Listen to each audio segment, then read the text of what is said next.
Halo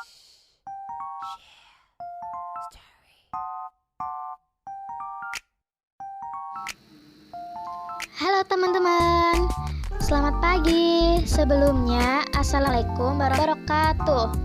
Kami dari kelompok 6 yang beranggotakan saya diri, Nur Halimah, NPM 153, beserta ketiga teman saya. Yang pertama, Yesi Fasilatus Anda, NPM 017, Yunita Sari Pamungkas, NPM 047, dan juga yang terakhir di sini ada Fitrian Dewi Fortuna, NPM 064. Nah, kali ini kami akan mempresentasikan terkait dengan penilaian kinerja sektor publik.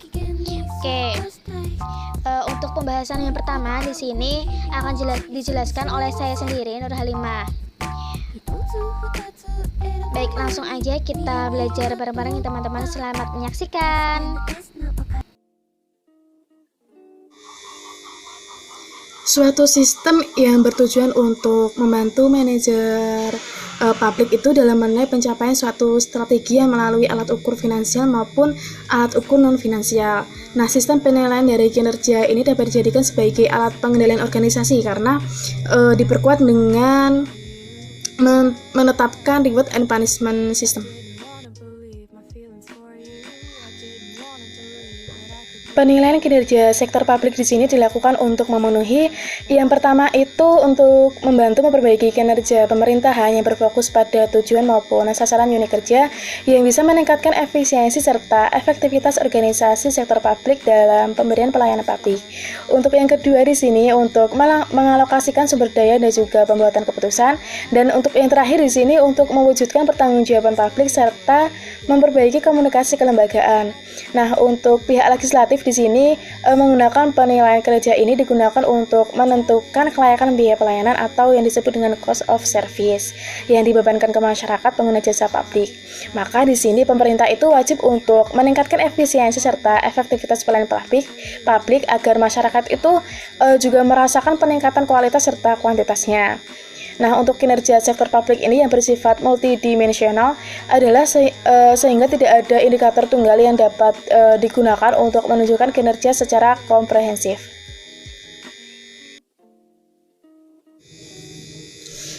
Baik, pembahasan berikutnya terkait dengan informasi yang digunakan untuk penilaian kinerja. Yang pertama, informasi finansial.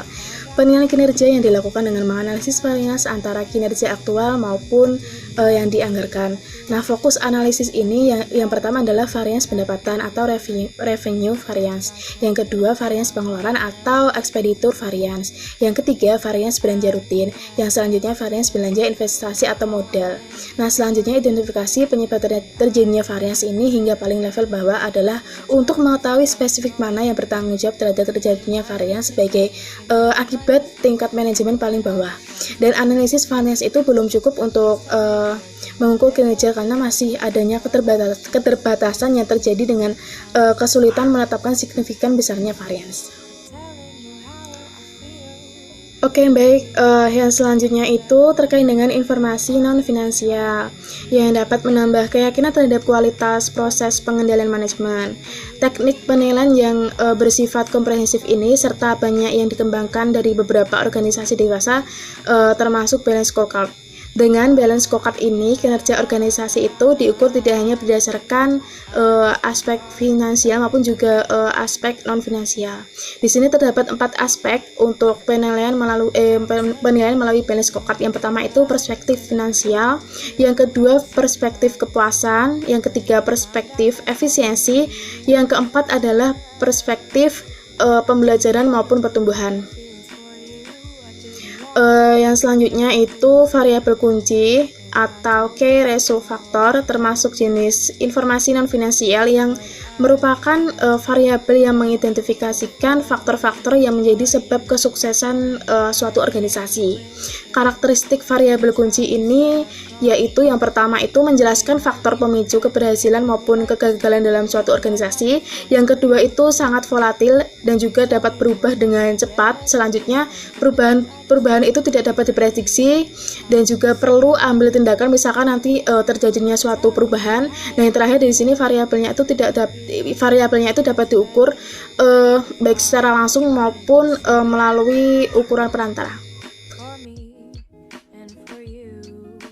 Selanjutnya, saya Fitria Dewi Fortuna, NPM 064 akan melanjutkan presentasi dari Mbak Halimah tentang tujuan sistem penilaian kinerja. Secara umum, tujuan sistem penilaian kinerja adalah yang pertama, untuk mengomunikasikan strategi secara lebih baik atau top down dan bottom up. Yang kedua, untuk mengukur kinerja finansial dan non-finansial secara berimbang sehingga dapat ditelusuri perkembangan pencapaian strategi. Yang ketiga, untuk mengakomodasi pemahaman kepentingan manajer level menengah dan bawah serta memotivasi untuk mencapai goal congruence. Dan yang terakhir, sebagai alat untuk mencapai kepuasan berdasarkan pendekatan individual dan kemampuan kolektif yang rasional. Selanjutnya, sedangkan menurut Mahmudi tahun 2005, tujuan penilaian kinerja adalah sebagai berikut. Yang pertama, untuk mengetahui tingkat ketercapaian organisasi. Penilaian kinerja berfungsi sebagai tonggak yang menunjukkan tingkat ketercapaian tujuan dan menunjukkan apakah organisasi berjalan sesuai arah atau menyimpang dari tujuan yang ditetapkan. Yang kedua, menyediakan sarana pembelajaran pegawai. Penilaian kinerja merupakan sarana untuk pembelajaran pegawai tentang bagaimana seharusnya mereka bertindak dan memberikan dasar dalam perubahan perilaku, sikap, keterampilan, atau pengetahuan kerja yang harus dimiliki pegawai untuk mencapai hasil kerja yang terbaik. Yang ketiga, memperbaiki kinerja periode-periode berikutnya.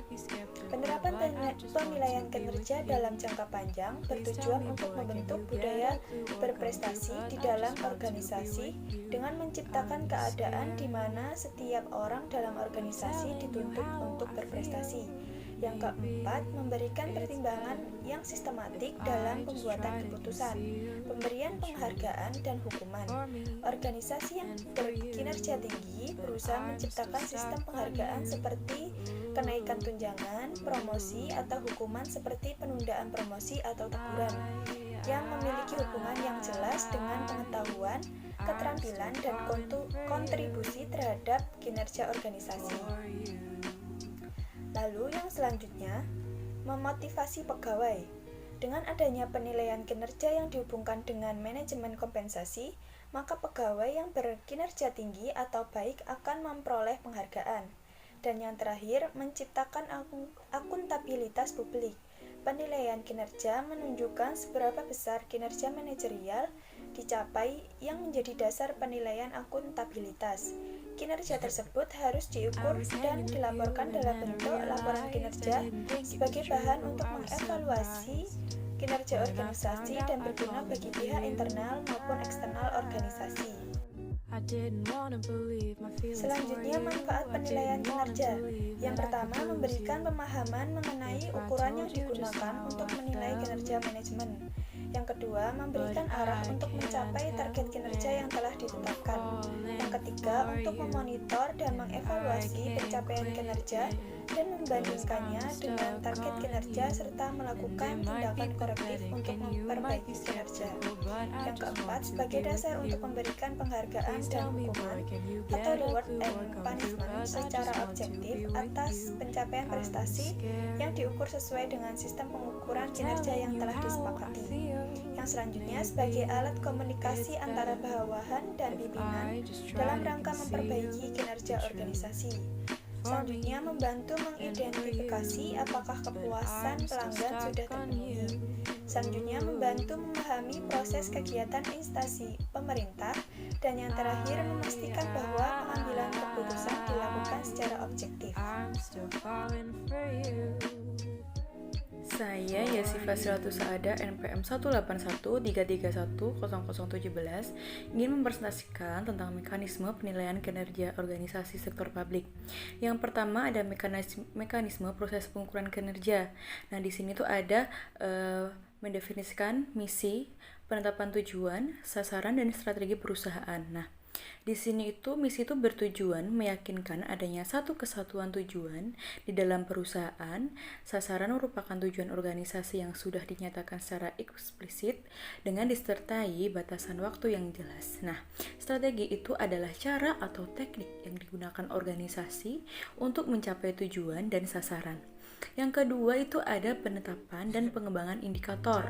Nah, indikator kinerja itu merupakan suatu yang akan dihitung dan diukur dan mengacu pada penilaian kinerja secara tidak langsung, yaitu hal-hal yang sifatnya hanya merupakan indikasi-indikasi kinerja. Nah, ukuran kinerja itu mengacu pada penilaian kinerja secara langsung. Yang ketiga itu ada pengukuran kinerja dan penilaian hasil pengukuran. Nah, mengukur tingkat ketercapaian tujuan dan sasaran-sasaran organisasi itu jika kita sudah mempunyai indikator dan ukuran kinerjanya itu sudah jelas, maka itu nanti pengukuran kinerja bisa diimplementasikan. Nah, untuk mengukur tingkat kecapaian tujuan itu, sasaran dan strategi adalah membandingkan hasil aktual dengan indikator dan ukuran kinerja yang telah ditetapkan. Yang keempat itu ada pelaporan hasil-hasil secara formal. Nah, pelaporan secara formal itu akan memberikan gambaran kepada penerima informasi mengenai nilai kinerja yang berhasil dicapai organisasi. Nah, informasi capaian kinerja dapat dijadikan sebagai pertanggungjawaban atas hasil yang dicapai, proses yang dilakukan, dan sumber daya yang telah dipercayakan untuk dikelola. Yang terus hasil pengukuran terhadap pencapaian kinerja dijadikan dasar sebagai manajemen atau pengelola organisasi untuk perbaikan kinerja pada periode berikutnya. Nah, bisa dijadikan juga landasan pemberian reward and punishment terhadap manajer dan anggota organisasi sebagai umpan balik. Pengukuran kinerja yang dilakukan setiap periode waktu tertentu sangat bermanfaat untuk menilai kemajuan yang telah dicapai organisasi. Selanjutnya, saya akan membahas tentang mekanisme penilaian value for money. Yang pertama ada penilaian ekonomi. Penilaian ekonomi itu merupakan perbandingan antara input dan input value yang dinyatakan dalam satuan moneter. Dan penilaian ekonomi itu digunakan untuk mempertimbangkan masukan yang dipergunakan dan merupakan ukuran yang relatif. Yang kedua ada penilaian efisiensi. Nah, efisiensi itu dapat diukur dengan rasio antara output dengan input. Rasio efisiensi tidak dinyatakan dalam bentuk absolut tetapi dalam bentuk relatif karena efisiensi itu diukur dengan membandingkan keluaran dan masukan. Maka perbaikan efisiensi itu dapat dilakukan dengan beberapa cara. Yang pertama, meningkatkan output pada tingkat input yang sama.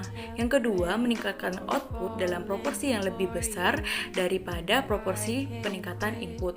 Yang ketiga, menurunkan input pada tingkatan output yang sama. Yang keempat, menurunkan input dalam proporsi yang lebih besar daripada proporsi penurunan output. Yang ketiga ada pengukuran efektivitas. Jadi penilaian aktivitas itu untuk mengukur berhasil tidaknya suatu organisasi mencapai tujuannya. Apabila suatu organisasi itu berhasil mencapai tujuan, maka organisasi tersebut dikatakan telah berjalan dengan efektif. Yang keempat ada penilaian outcome. Jadi outcome itu dampak suatu program atau kegiatan terhadap masyarakat. Nah, outcome lebih tinggi nilainya daripada output karena output hanya mengukur hasil tanpa mengukur dampaknya terhadap masyarakat. Sedangkan kalau outcome itu mengukur kualitas output dan dampak yang dihasilkan. Selanjutnya, estimasi indikator kinerja. Nah, estimasi dapat dilakukan dengan menggunakan yang pertama kinerja tahun lalu. Ini tuh digunakan sebagai dasar untuk mengestimasi indikator kinerja karena merupakan perbandingan bagi unit untuk melihat seberapa besar kinerja yang telah dilakukan. Di samping itu terdapat tim like antara aktivitas yang telah dilakukan dengan dampak yang timbul dari aktivitas tersebut. Nah, dampak yang timbul pada tahun sekarang dapat dirasakan pada tahun yang akan datang. Nah, yang kedua ada expert judgment. Itu digunakan karena kinerja tahun lalu yang sangat berpengaruh terhadap kinerja berikutnya. Teknik ini tuh menggunakan pengetahuan dan pengalaman dalam mengestimasi indikator kinerja. Nah, expert judgment ini digunakan untuk melakukan estimasi kinerja. Selain itu, dari segi biaya juga tidak terlalu mahal, tapi mempunyai kelemahan yaitu sangat tergantung pada pandangan subjektif para pengambil keputusan. Nah, dampak dari pencapaian kriteria kinerja tidak secara otomatis dapat dikatakan bahwa unit tersebut mengalami peningkatan kriteria. kriteria kinerja. Yang ketiga ada tren. Tren ini tuh digunakan dalam mengestimasi indikator kinerja karena adanya pengaruh waktu dalam pencapaian kinerja unit kerja. Yang keempat ada regresi. Nah, regresi itu dilakukan untuk menentukan seberapa besar pengaruh variabel-variabel independen mampu mempengaruhi variabel dependen. Selanjutnya, yang kedua ada pertimbangan dalam pembuatan indikator kinerja. Nah, langkah awal dalam pembuatan indikator kinerja itu ada kinerja ekonomi, efisiensi, dan efektivitas. Nah, itu adalah untuk memahami operasi dalam menganalisis kegiatan dan program yang akan dilaksanakan. Nah, itu terdapat dua jenis kebijakan, yaitu input dan proses yang mempunyai tujuan untuk mengatur alokasi sumber daya input untuk dikonversi menjadi output melalui satu atau beberapa proses konversi atau operasi. Nah, hasil kebijakan ada 3 jenis, yaitu output, akibat, dan distribusi serta manfaat. Nah, output yang diproduksi diharapkan akan memberikan sejumlah akibat dan dampak yang positif terhadap tujuan program. Hal ini tuh disebut dengan outcome program. Nah, apabila ukuran outcome tidak bersedia dan ukuran efektivitas suatu program yang dapat kuantifikasi tidak dapat ditentukan, maka itu tuh perlu dikembangkan ukuran kinerja antara kinerja ukuran dan pengganti tidak dapat mengukur secara tepat dalam pencapaian program. Nah, terlalu banyak perhatian terhadap ukuran pengganti tersebut dapat menyebabkan perilaku disfungsional pada manajer dan pengambilan keputusan. Selanjutnya ada contoh indikator kinerja di perguruan tinggi. Yang pertama ada pertimbangan input. Nah, jadi ada input mahasiswa yang terdiri dari latar belakang sosial ekonomi dan latar belakang budaya. Yang kedua ada sumber daya. Jadi ada jumlah dosen dan fasilitas. Yang kedua ada indikator proses. Ini terdiri dari staf. Jadi ada kualitas dosen dan tingkat perpindahan dosen. Selanjutnya ada perkuliahan. Jadi ada frekuensi temu kelas dan konsultasi. Dan ada rasio dosen juga. Selanjutnya ada kurikulum. Itu terdiri dari mata kuliah utama dan mata kuliah pilihan. Selanjutnya ada daya dukung pendidikan. Nah, itu terdiri dari forum-forum ilmiah dan saran olahraga. Selanjutnya ada organisasi, itu terdiri dari manajemen perguruan tinggi dan organisasi mahasiswa. Selanjutnya ada mutuali, itu terdiri dari tingkat ekspektasi dosen dan tingkat tanggung jawab mahasiswa. Yang ketiga ada indikator output, itu terdiri dari mahasiswa, jadi sikap dan perilaku mahasiswa. Selanjutnya ada tingkat kehadiran dan ketidakhadiran. Selanjutnya ada dosen, nah itu terdiri dari tingkat kehadiran dan ketidakhadiran dan keterlambatan. Saya akan membagikan presentasi dari Mbak Yesi, yaitu tentang peranan indikator kinerja dalam penilaian kinerja. Penilaian kinerja itu dilakukan dengan mengembangkan variabel kunci yang sudah teridentifikasi itu menjadi indikator kinerja.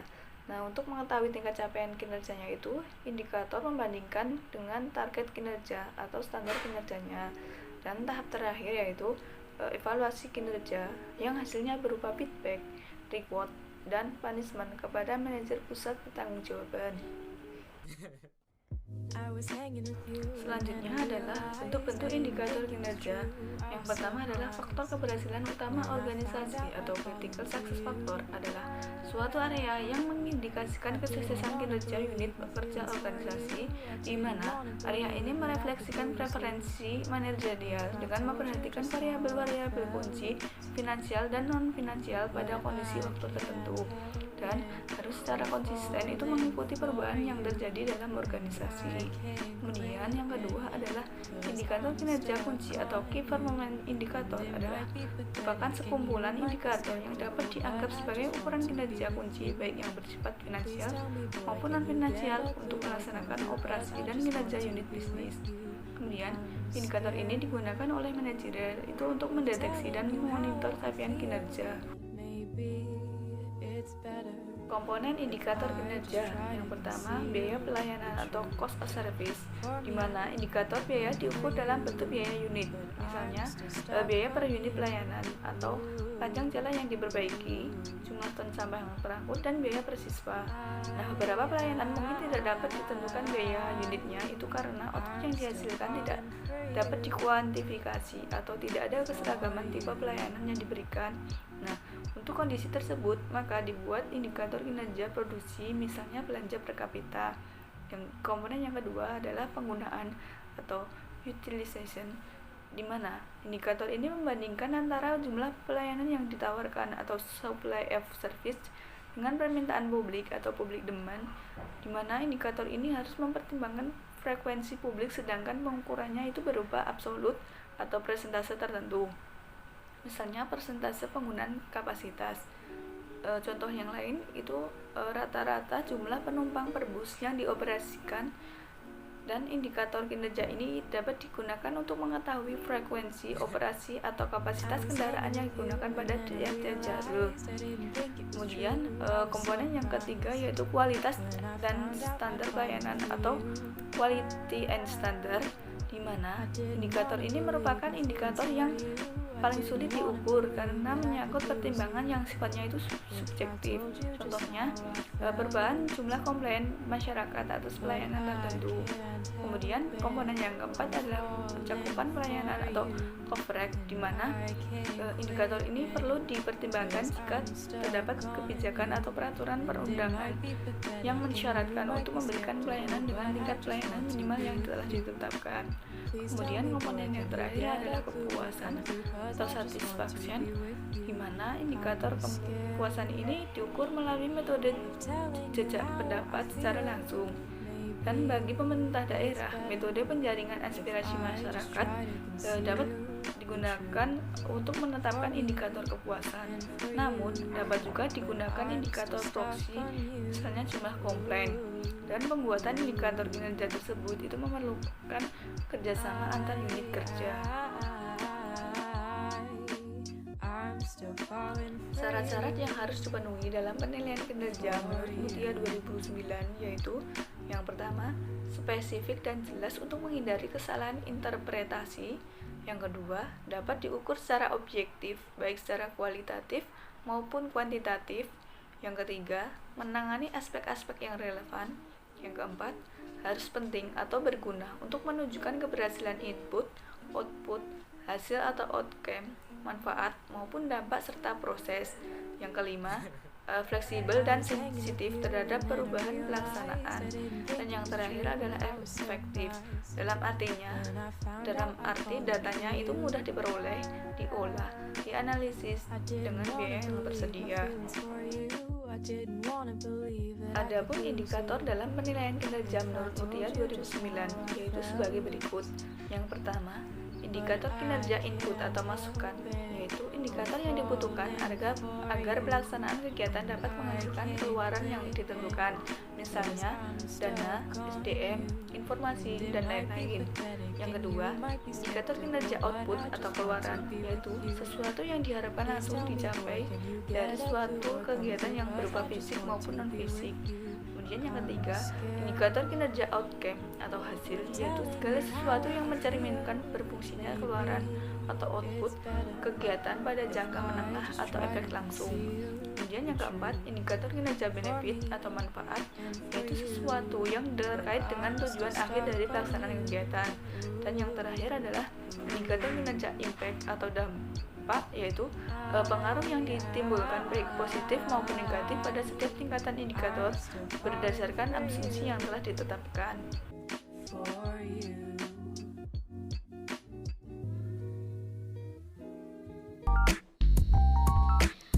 Baik, terima kasih telah memberikan kesempatan kepada kelompok kami, kelompok 6, untuk memaparkan terkait dengan penilaian kinerja publik. Kami dari kelompok 6 mohon maaf jika kurang letaan maupun tutur kata kami yang kurang tepat atau kurang sempurna. Sekian dari kami, wassalamualaikum warahmatullahi wabarakatuh.